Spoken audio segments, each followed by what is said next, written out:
The celebration of Eid-EL-Kabir is to show love and kindness to all and sundry to people of the Islamic faith. The tradition includes the distribution of gifts, especially to the less privileged in the society. Following this annual tradition, the sacrifice of animals is keenly expected to fulfill the Salah obligations. Ahead of this year's Salah celebrations, our reporters took to a survey on the cost of rams and cows traditionally used for the sacrifice. The cost of the livestock has had a massive increase since last year, with rams and cows selling from 150,000 naira upwards. Alhamdulillah, oya lodo oya dede alhamdulillah. Agbo rich o ambe. 50, 60, 70, 80, 100, 200, 300, 500, 600. Boya tobi ni. Taba tobi die. Amari owo die. Taba tobi dila. Owo lila ni. Tele everybody omade ni. But omadagba. Asiko ti change. Asiko to ambe alhamdulillah o ambe oju last year. This baba. Epo fa, oko mpa ama olomi oma manage omara. Awatora 200,000. Now, ngbato tiwa omara 70,000 omalede. Our olomi last year omara 100,000. Now you go buy 150. No say everybody you go get time, you go dey change. Some people they buy, some people no buy. The time where person them get, now that time person no get. Like a president, Abi. I'm very happy for this president. I'm very happy. I see change. Kwe president yato president. Ausalemi, amao yato.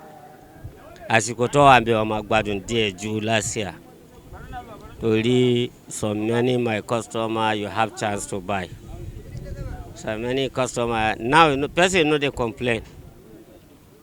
No money don't go. Work you go get money. No work you no get money. Anybody where they work you go get money. Some people no work you no go get money. Adúpẹ́ f'Ọlọ́run. Mo díẹ̀. Ó depend lórí size tí èèyàn bá fẹ́. Nínú àwọn ilé tó wà níbí báyìí, a ní range of 300, a ní range of 250, so a dẹ̀ ní 800,000. So bẹ́ẹ̀ depend lórí size wọn. Because tá bá wo pé bóyá ọ̀rọ̀ scarcity fún epo really àfẹ́ nítorí pé diesel ni wọ́n fi transport ẹran. Most èèyàn prefer láti wọ trailer, most especially ìgbà tó ti di pé epo rise.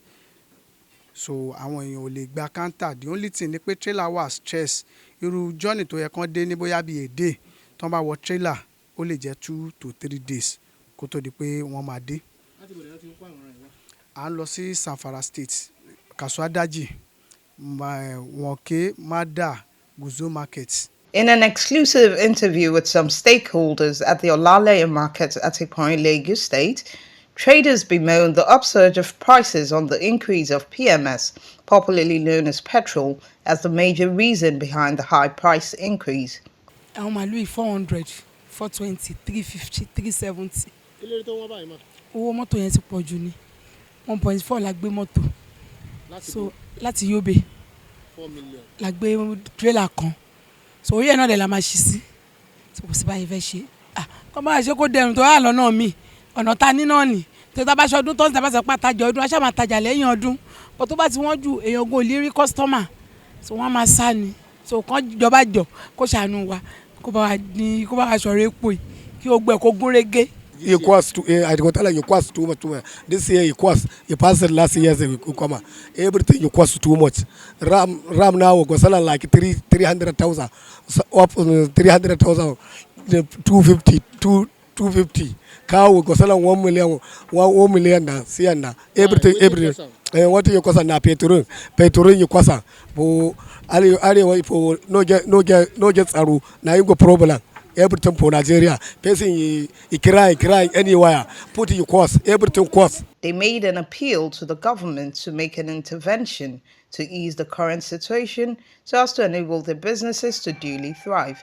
In Lagos, Jennifer Wosu reporting for Newsbuster TV.